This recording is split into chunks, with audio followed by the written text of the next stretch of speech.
Le récit de Suleyman.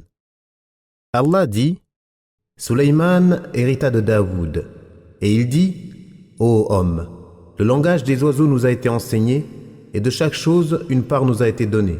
C'est bien cela la faveur manifeste. C'est-à-dire qu'il a hérité de Daoud la prophétie et la royauté, et non les biens matériels, car il avait d'autres fils, et il ne pouvait le faire hériter à l'exclusion des autres. Ainsi, plusieurs compagnons rapportent que le messager d'Allah a dit: Nous, les prophètes, ne laissons rien en héritage. Les biens que nous laissons derrière nous sont une aumône. Et dans une autre version, nous, les prophètes, ne léguons rien en héritage.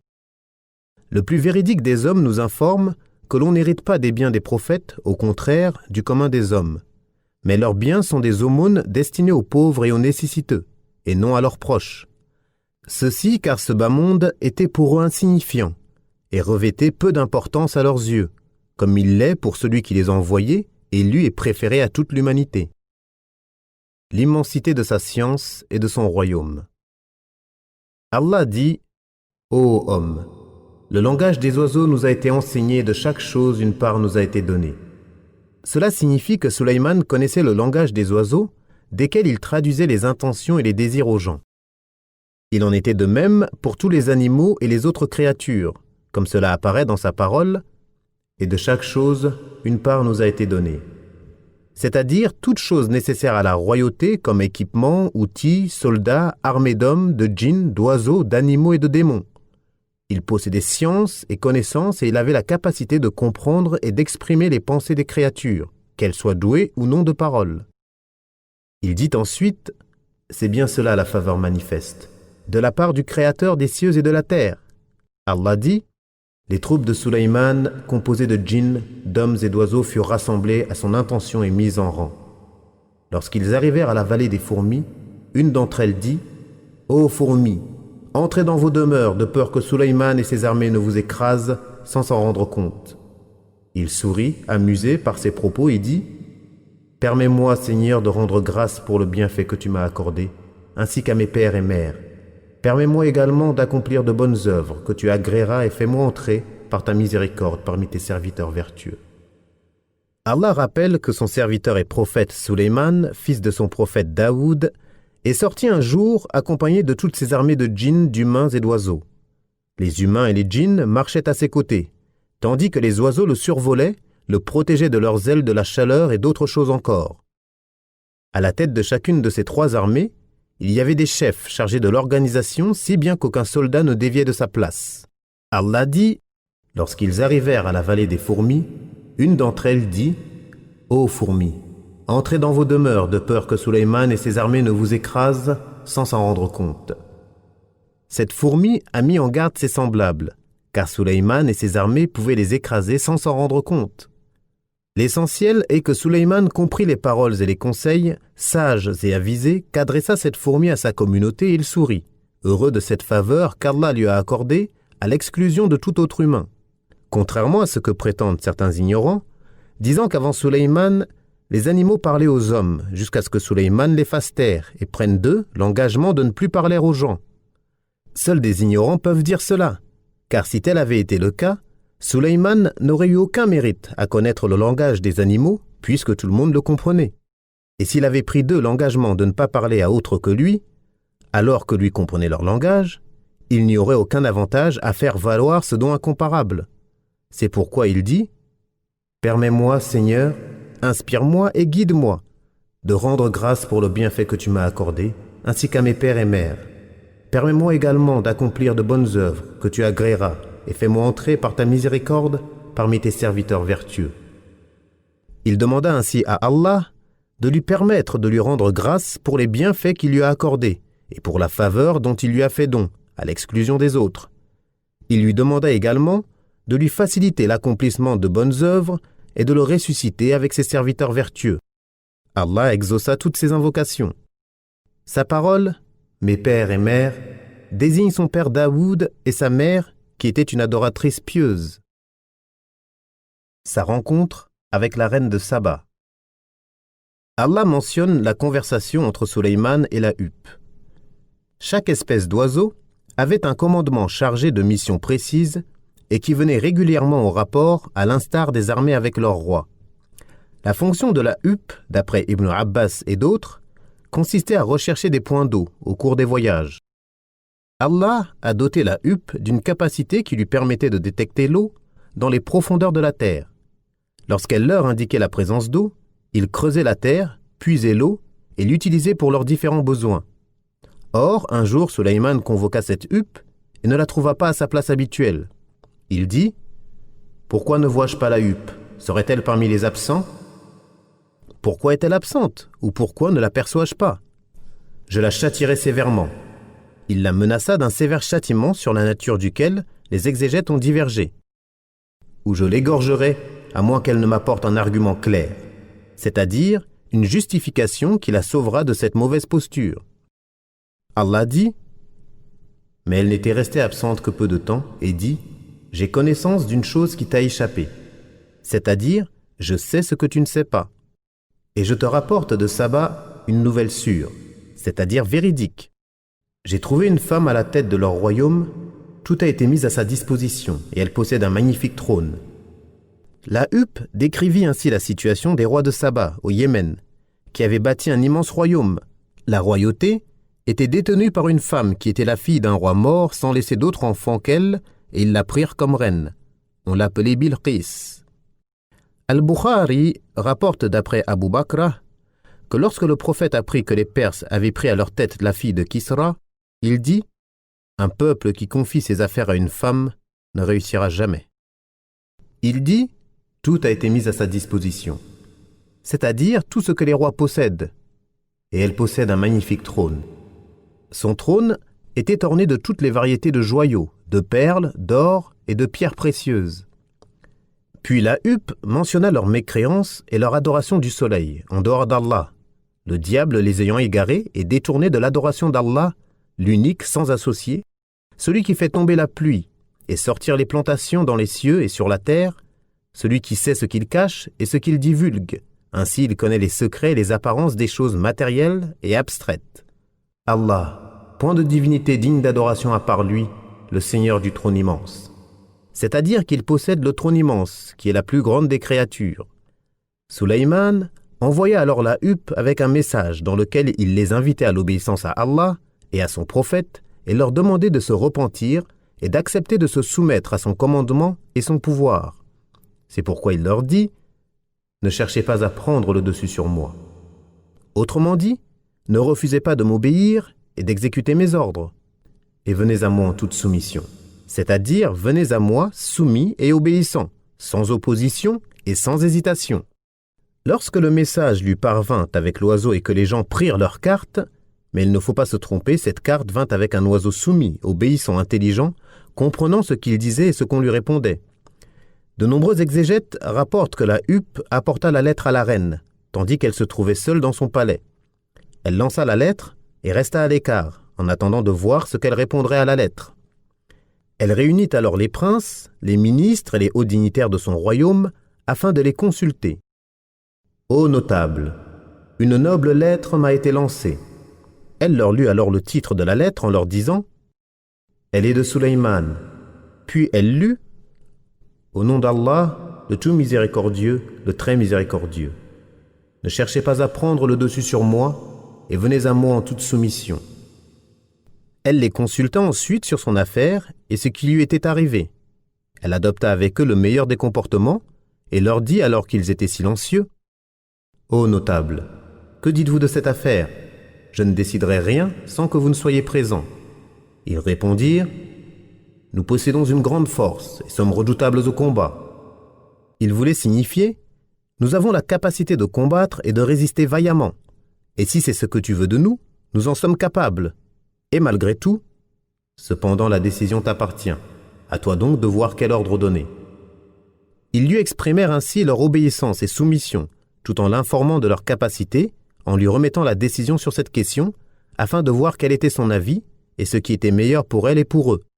Sa décision fut plus judicieuse et plus sage que la leur, car elle avait compris que l'auteur de cette lettre ne pouvait être vaincu, repoussé, contredit ou trompé. Elle dit : « En vérité, quand les rois entrent dans une cité, ils la détruisent et en humilient les puissants. c'est ainsi qu'ils agissent. Elle dit avec justesse que si ce roi prenait possession de ce royaume, ce serait elle qui en assumerait la responsabilité et qu'elle serait seule responsable de cette animosité, difficulté et agression. Je vais quant à moi leur faire parvenir un présent et verrai ainsi ce que les envoyés ramèneront. Elle a voulu ainsi se protéger ainsi que ses sujets en envoyant des cadeaux de grande valeur. Elle ignorait que Sulayman n'accepterait rien d'eux, car ils étaient mécréants, et que lui et ses armées pouvaient les vaincre. C'est pourquoi, lorsque l'émissaire arrivait auprès de Sulayman, celui-ci dit « Est-ce un don que vous me faites, alors que ce qu'Allah m'a procuré est bien meilleur que ce dont il vous a doté? Mais c'est plutôt vous qui vous réjouissez de votre cadeau. » Ceci alors que les cadeaux étaient de grande valeur, comme l'ont rapporté les exégètes. Puis il dit à l'émissaire de la reine devant toute l'assemblée « Retourne parmi eux. Je garantis que nous dirigerons contre eux des troupes auxquelles ils ne pourront opposer aucune résistance, et nous les expulserons de leur demeure, tout humiliés et méprisés. » Il dit « Repars avec tes cadeaux, vers celle qui t'a envoyé, car ce qu'Allah m'a accordé comme bien, trésor et serviteur, est plus grand et meilleur encore que tout ce dont vous vous réjouissez devant vos semblables. Nous dirigerons contre eux des troupes auxquelles ils ne pourront opposer aucune résistance. C'est-à-dire, je vais leur envoyer des armées contre lesquelles toute résistance, toute lutte et toute opposition seraient vaines. Je les ferai sortir de leur cité, leurs propriétés et pays, humiliés et méprisés, couverts d'humiliation, d'infamie et d'anéantissement. Lorsque le message du prophète d'Allah leur parvint, ils n'eurent d'autre choix que l'obéissance et la soumission. Ainsi ils s'empressèrent de lui répondre sur le champ et se rendirent tous auprès de lui, accompagnés de leur reine, soumis, obéissants et humbles. Informé de leur arrivée imminente, Sulayman demanda aux djinns qui lui étaient soumis ce qu'Allah mentionne dans le Coran. Lorsque Sulayman ordonna aux djinns de lui apporter le trône de Bilqis, qui est le trône sur lequel elle prenait place lorsqu'elle gouvernait, avant qu'il n'arrive, un redoutable djinn répondit « Je te l'apporterai avant que tu ne quittes ta place », c'est-à-dire avant que ton conseil ne prenne fin, et on dit qu'il débutait à l'aube pour se terminer juste avant le zénith, et il étudiait les questions et les travaux des enfants d'Israël. Pour cela je serai fort et digne de confiance, c'est-à-dire je suis en mesure de te l'amener et de prendre soin de ce qu'il contient comme joyau précieux.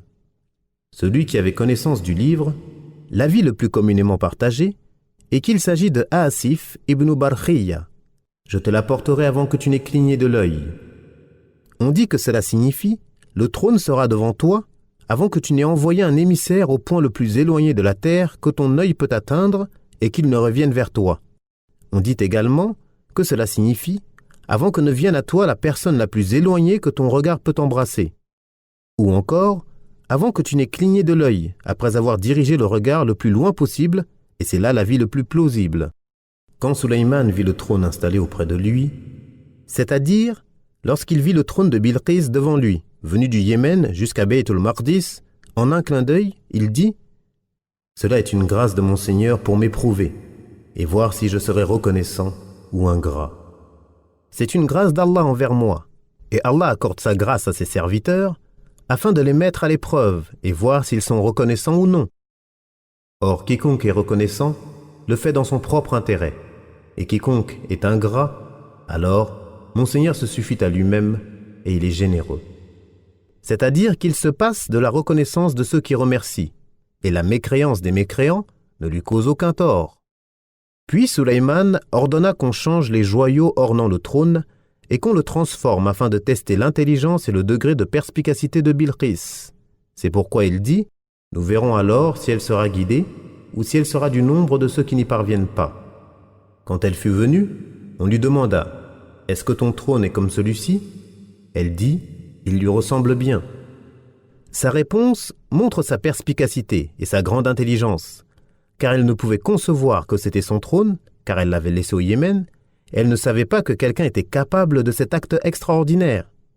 Allah dit à propos de Sulayman et de son peuple, Sulayman dit « Le savoir nous avait été donné avant elle, et nous étions déjà soumis. Or ce qu'elle adorait en dehors d'Allah l'empêchait d'être croyante, car elle faisait partie d'un peuple mécréant. Et ce qui l'en empêchait était son adoration du soleil, devant lequel et son peuple se prosternaient, en dehors d'Allah, suivant la religion de leurs ancêtres, sans aucune preuve pour cela. Sulayman demanda qu'on construise un palais de cristal, et qu'on y installe un passage en cristal sous lequel coulait de l'eau et où évoluaient des poissons et des animaux aquatiques. À son arrivée, on demanda à Bilqis d'y entrer, tandis que Sulayman y était assis sur son trône. Puis, quand elle le vit, elle le prit pour de l'eau profonde, et elle se découvrit les jambes. Alors Sulayman lui dit, « Ceci est un palais pavé de cristal. » Elle dit, « Seigneur, je me suis fait du tort et je me soumets avec Salomon à Allah, Seigneur des mondes. » Allah dit, « Et à Daoud, nous fîmes don de Sulayman, quel bon serviteur. Il était plein de repentir. » Quand un après-midi on lui présenta de magnifiques chevaux de course, il dit, « J'ai été distrait par les biens au point d'oublier le rappel de mon Seigneur jusqu'à ce qu'il s'éclipse. Ramenez-les-moi. » Alors il se mit à leur couper les pattes et le cou. Et nous avions certes éprouvé Sulayman en plaçant un corps sur son trône. Ensuite, il se repentit. Il dit, « Seigneur, pardonne-moi et fais-moi don d'un royaume sans pareil après moi. Tu es celui qui accorde. » Nous lui assujettîmes alors le vent qui, par son ordre, soufflait modérément partout où il voulait, de même que les démons, bâtisseurs et plongeurs, et d'autres encore enchaînés par deux. Voilà notre don. Fais-en profiter qui tu veux, ou retiens-le sans avoir à en rendre compte. Il a une place rapprochée de nous et un beau refuge. Allah mentionne qu'il a fait don à Daoud de Sulayman. Puis Allah a fait ses éloges en disant « Quel bon serviteur ! Il était plein de repentir. » C'est-à-dire qu'il revenait sans cesse à Allah et lui était obéissant. Puis Allah évoque l'attitude de Sulayman face aux magnifiques chevaux de course qu'on lui présenta. Littéralement, ces chevaux sont décrits par deux caractéristiques dans le verset. As-safinat, qui sont les chevaux dressés qui savent s'arrêter 3 pattes au sol et la 4e relevée. Al-jiyad, qui désigne les chevaux lancés et rapides. Il dit « J'ai été distrait par les biens au point d'oublier le rappel de mon Seigneur jusqu'à ce qu'il s'éclipse. » C'est-à-dire le soleil. On a dit aussi que cela désignait les chevaux, et nous mentionnerons ces deux avis. « Ramenez-les-moi. » Alors il se mit à leur couper les pattes et le cou. On dit qu'il avait coupé leurs jarrets et leurs cous avec des épées. On dit aussi qu'il essuya simplement leurs sueurs après les avoir fait s'affronter à la course. Mais l'avis le plus adopté par les anciens est le premier. Ils ont dit qu'il fut occupé par la présentation qu'on lui fit de ses chevaux, au point qu'il oublia de s'acquitter de la prière du Asr, et que le soleil se coucha. Cela est rapporté de Ali ibn Abi Talib et d'autres. Il faut préciser qu'il n'avait pas délaissé la prière volontairement, sans excuse, à moins qu'on admette que cela était permis dans leur législation. Il retarda la prière pour des raisons inhérentes au djihad, et c'est pourquoi on lui présenta des chevaux. Un groupe de savants a prétendu que le fait que le prophète ait retardé l'accomplissement de la prière du Asr lors de la bataille du Fossé était légiféré à ce moment avant d'être abrogé par la prière de la peur. C'est là l'avis de Ash-Shafi'i et d'autres. Pour leur part, Makhul et Al-Awza'i ont dit que cela était une règle applicable jusqu'à nos jours. Il est permis de retarder l'accomplissement de la prière lorsqu'il y a des combats intenses, ainsi que nous l'avons rappelé lorsque nous avons mentionné la prière de la peur dans l'exégèse de Surat An-Nisa. D'autres ont dit que c'est par oubli que le prophète a retardé l'accomplissement de la prière du Asr lors de la bataille du Fossé, et c'est de la même manière qu'il faut interpréter l'acte de Sulayman, et Allah est plus savant. Quant à ceux qui prétendent que, jusqu'à ce qu'il s'éclipse, désigne les chevaux, qu'il n'a pas manqué la prière et que le sens de « ramenez-les-moi », alors il se mit à leur couper les pattes et le cou. Littéralement dans le verset, il se mit à leur toucher les pattes et le cou, et qu'il essuya la sueur de leurs pattes et leurs cous. C'est l'avis d'Ibn Jarir. Al-Walibi le rapporte d'Ibn Abbas, et Ibn Jarir expliqua cela en disant qu'il n'aurait pas torturé des animaux en leur coupant les jarrets, dilapidant des biens sans nécessité et sans qu'ils aient commis quelque faute. Cette opinion est discutable, car il est possible qu'un tel comportement ait été permis dans leur législation. De plus, certains de nos savants ont été d'avis que lorsque les musulmans craignent que les mécréants se saisissent de leurs animaux comme les troupeaux, il leur est permis de les abattre et les souiller afin qu'ils ne leur servent pas de nourriture. C'est ainsi qu'il faut comprendre l'acte de Ja'far ibn Abi Talib qui fit abattre son cheval alors qu'il était sur le point de mourir. On rapporte qu'il s'agissait de magnifiques chevaux, au nombre de 10 ou 20 000, et que 20 d'entre eux avaient des ailes. Abu Daoud rapporte d'après Aïcha, le messager d'Allah est revenu de la bataille de Tabouk ou de Khaybar, et un voile couvrait l'armoire de Aïcha. Le vent souffla, souleva un pan du voile et découvrit les poupées de Aïcha. Le messager d'Allah dit, « Qu'est-ce, ô Aïcha ?» Elle répondit, « Ce sont mes poupées. » Il vit parmi elles un cheval qui avait 2 ailes faites de tissu, et il dit, « Et que vois-je au milieu d'elles ? Un cheval. Et que porte-t-il sur lui ? 2 ailes. Un cheval à 2 ailes ? Ne sais-tu pas que Sulayman avait des chevaux ailés ? » Elle dit, « Il grite alors au point que je vis ses molaires. » Certains savants disent que lorsqu'il eut délaissé les chevaux pour Allah, il les lui remplaça par ce qui fut meilleur encore et qui fut le vent grâce auquel il parcourait un mois de marche en une matinée et la même distance en une après-midi, comme nous allons le mentionner. L'imam Ahmed rapporte d'après Abu Qatada et Abu Dahma' qui multipliaient les voyages vers Bayt al-Maqdis qu'ils dirent « Nous avons rencontré un bédouin qui nous dit « Le messager d'Allah m'a pris par la main et m'a enseigné de ce qu'Allah lui a appris. Et il m'a dit « Tu ne laisseras rien par crainte d'Allah sans qu'Allah ne t'accorde quelque chose de meilleur encore. » La construction de Bayt al-Maqdis. Allah dit « Et nous avions certes éprouvé Sulayman en plaçant un corps sur son trône. Ensuite, il se repentit. » Ibn Jarir et Ibn Abi Hatim, ainsi que d'autres exégètes, ont rapporté, à ce sujet, de nombreux récits rapportés des pieux prédécesseurs. Mais la plupart, voire la totalité, sont des récits des gens du livre. Nombre de ces récits sont rejetés, comme nous l'avons indiqué dans notre ouvrage At-Tafsir. L'essentiel de ce qu'ils ont mentionné est que Sulayman abandonna son trône pendant 40 jours, et à son retour, il ordonna la construction de Bayt al-Maqdis, ce qui fut fait à la perfection. Nous avons rappelé qu'il l'a restauré et non construit, car le premier à en avoir fait un lieu d'adoration fut Israël, Yaqub. Ainsi que nous l'avons rappelé d'après Abu Dharr qui rapporte « J'ai demandé, ô messager d'Allah, quel est le premier lieu de culte bâti ?» Il répondit « La mosquée sacrée de la Mecque. » Et ensuite, la mosquée d'Al-Aqsa en Palestine. Combien de temps s'est-il écoulé entre la construction des deux ? 40 ans. Et ensuite, où que tu sois lorsque vient l'heure de la prière, accomplis la prière, car la terre entière est un lieu de culte. Et il est connu qu'entre Ibrahim, qui a bâti la mosquée sacrée, et Sulayman ibn Daoud, il y a plus de 1000 ans, et non 40 ans. Et sa demande d'obtenir un royaume sans pareil eut lieu après l'achèvement de Bayt al-Maqdis. L'imam Ahmed rapporte, d'après Abdullah ibn Amr ibn al-As, que le messager d'Allah a dit, lorsque Sulayman construisit Bayt al-Maqdis, il demanda à son Seigneur 3 faveurs. Il lui en accorda 2, et nous espérons qu'il obtiendra également la 3e. Il lui demanda un jugement qui corresponde à son jugement, et il le lui accorda. Il lui demanda un royaume sans pareil après lui, et il le lui accorda. Et il lui demanda que chaque homme sortant de chez lui avec l'intention d'accomplir la prière dans cette mosquée, Bayt al-Maqdis, soit purifié de ses péchés comme s'il venait de naître. Et nous espérons qu'Allah le lui a accordé. Pour ce qui est de son jugement conforme au jugement d'Allah, Allah a fait son éloge et celui de son père en disant « Et Daoud et Sulayman, quand ils eurent à juger au sujet d'un champ cultivé, où des moutons appartenant à une tribu étaient allés paître la nuit. Nous étions témoins de leur jugement. Nous avons fait comprendre ce jugement à Sulayman, et à chacun d'entre eux, nous avons donné la faculté de juger et le savoir. Nous avons soumis les montagnes à exalter notre gloire en compagnie de Daoud, ainsi que les oiseaux.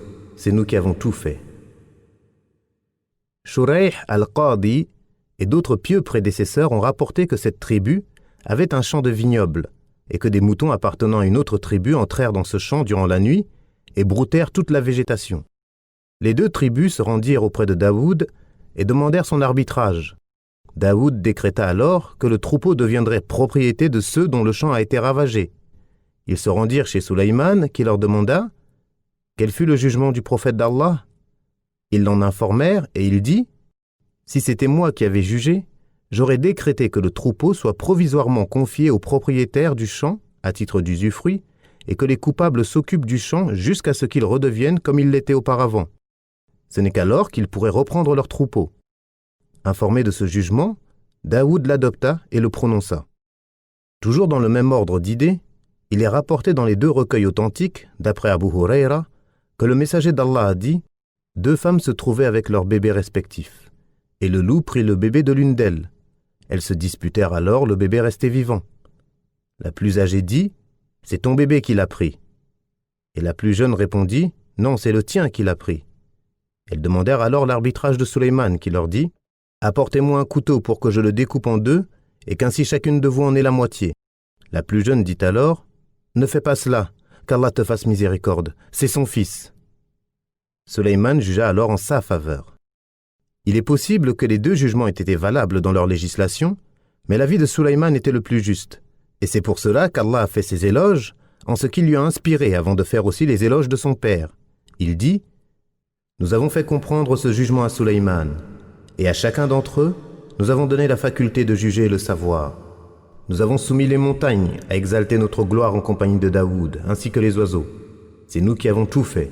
Nous lui avons appris la fabrication des cottes de mailles, afin qu'elle vous protège contre les blessures. Êtes-vous donc reconnaissant ?» Puis il dit « Nous avons soumis à Sulayman le vent impétueux qui, par son ordre, se dirigeait vers la terre que nous avions bénie. Nous étions parfaitement au courant de tout. Parmi les diables, certains plongeaient pour lui et accomplissaient d'autres travaux. C'est nous qui les surveillions.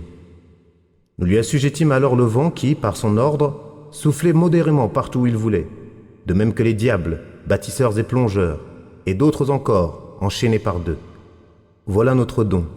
Fais-en profiter qui tu veux, ou retiens-le sans avoir à en rendre compte.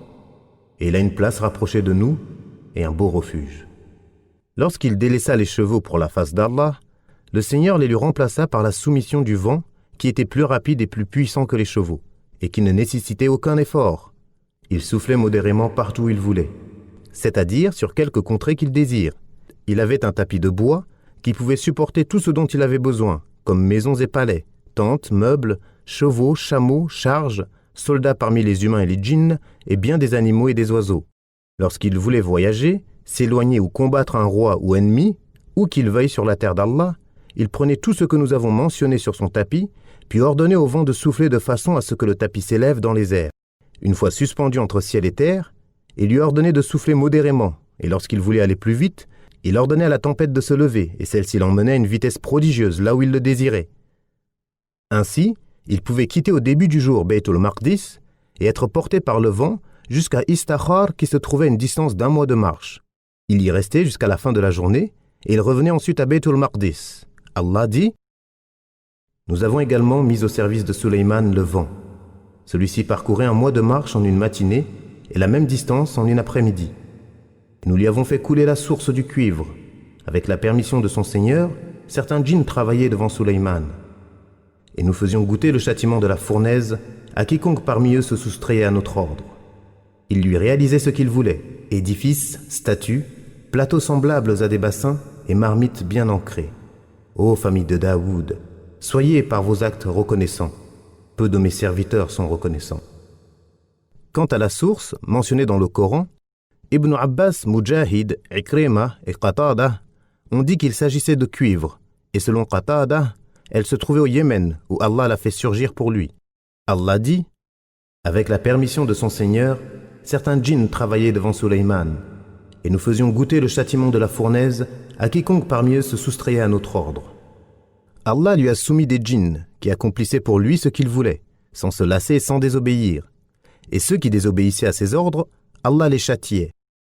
Il lui réalisait ce qu'il voulait, édifices, c'est-à-dire des endroits agréables et des places d'honneur, statues, c'est-à-dire des représentations qu'on mettait au mur car cela était permis dans leur législation et leur religion, et des plateaux semblables à des bassins et marmites bien ancrées.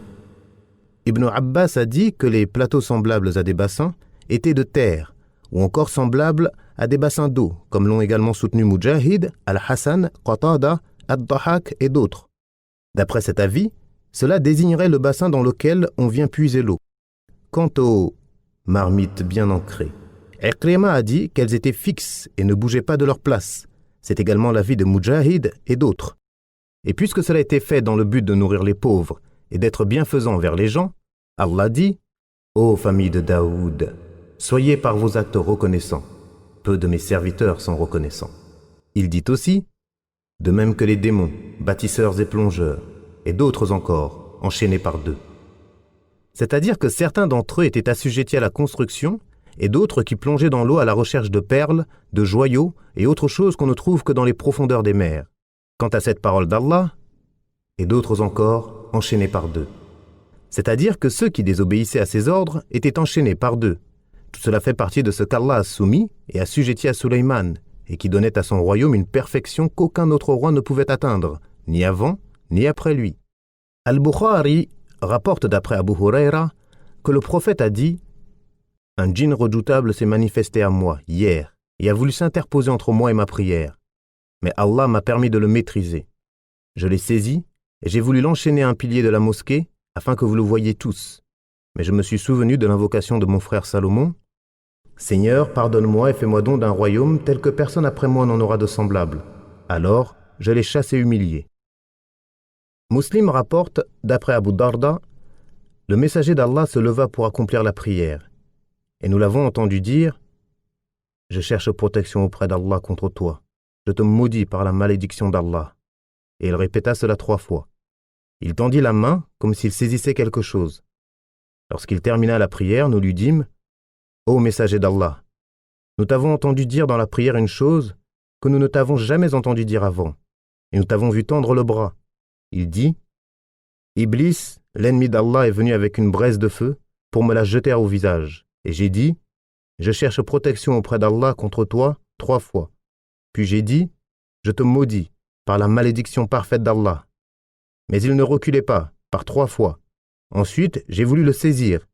Et par Allah, si ce n'était l'invocation de notre frère Sulayman, il aurait été enchaîné et les enfants de Médine auraient joué avec lui.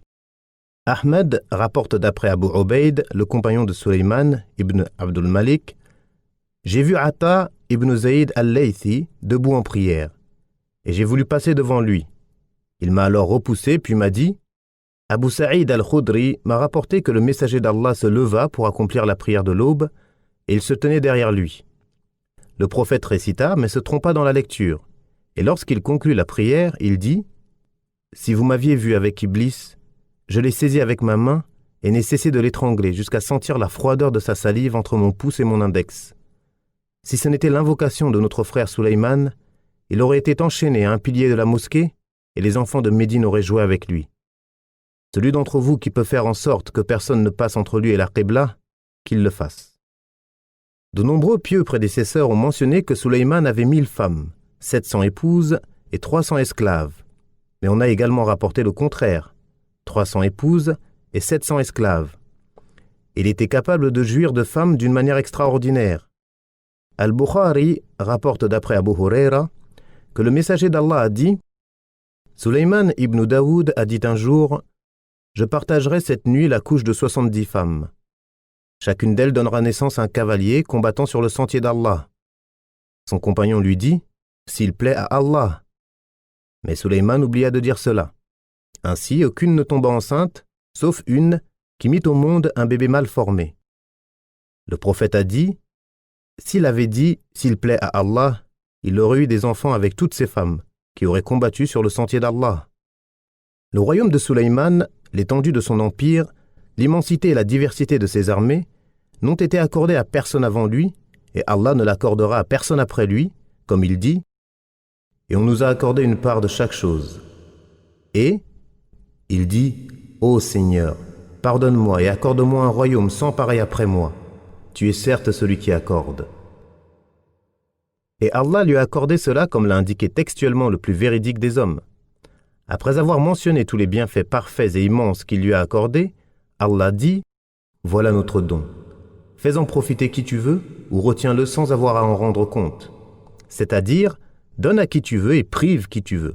Tu n'auras pas à en rendre compte. Autrement dit, gère tes biens comme tu le souhaites, car Allah t'a permis tout ce que tu en fais et ne te jugera pas sur cela. » C'est là une spécificité du prophète roi, au contraire du serviteur messager, qui ne donnait et ne privait qu'avec la permission d'Allah. On a donné le choix à notre prophète Mohammed entre ces deux statuts, et il a choisi d'être un serviteur messager. Dans certaines versions, il est dit qu'il consulta Djibril à ce sujet, et il lui conseilla d'être humble, ainsi il choisit d'être un serviteur messager. Et Allah a placé le pouvoir et la royauté auprès de lui dans sa communauté jusqu'au jour de la résurrection. Et la louange est à Allah. Après avoir mentionné les biens de ce monde qu'Allah a accordés à Sulayman, il mentionna ce qu'il lui a préparé dans l'au-delà comme belle et abondante récompense, rapprochement vis-à-vis de lui, succès immense et honneur auprès de lui. Cela au jour du rassemblement et des comptes, comme Allah dit, et il a une place rapprochée de nous et un beau refuge.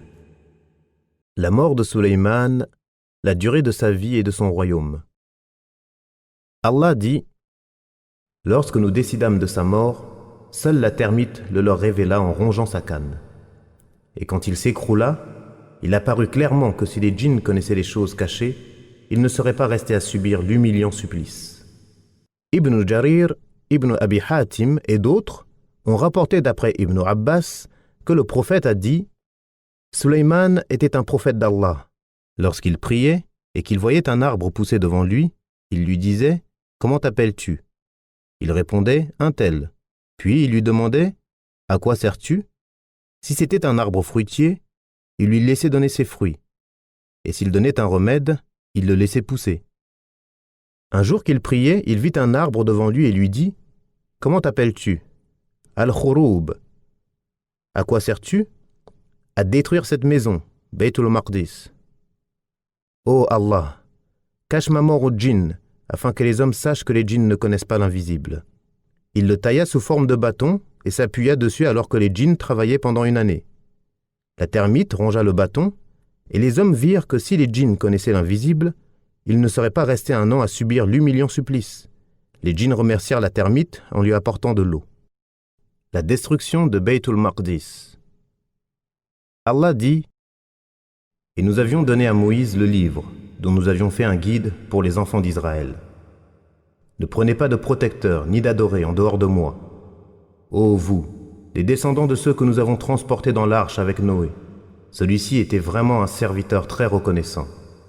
Nous avions décrété pour les enfants d'Israël et annoncé dans le livre « Par 2 fois, vous sèmerez le désordre sur terre et vous allez transgresser d'une façon excessive. » Lorsque vint l'accomplissement du premier désordre prévu dans cette prédiction, nous envoyâmes contre vous certains de nos serviteurs doués d'une force terrible, qui pénétrèrent à l'intérieur des demeures. Et la prédiction fut accomplie. Ensuite, nous vous donnâmes la revanche et réalisâmes votre vengeance sur eux, et nous vous renforçâmes en biens et en enfants. Et nous vous fîmes un peuple plus nombreux. Si vous faites le bien, vous le faites pour vous-même, et si vous faites le mal, vous le faites pour vous aussi. Puis quand se réalisa le dernier désordre prévu par la prédiction, vos ennemis vous humilièrent, au point où cet avilissement parut sur vos visages. Ils entrèrent dans la mosquée, comme ils y étaient entrés la première fois, pour qu'ils détruisent complètement tout ce qui est à leur portée. Il se peut que votre Seigneur vous fasse miséricorde, mais si vous récidivez, nous vous châtierons à nouveau. Et nous avons assigné l'enfer comme prison pour les mécréants.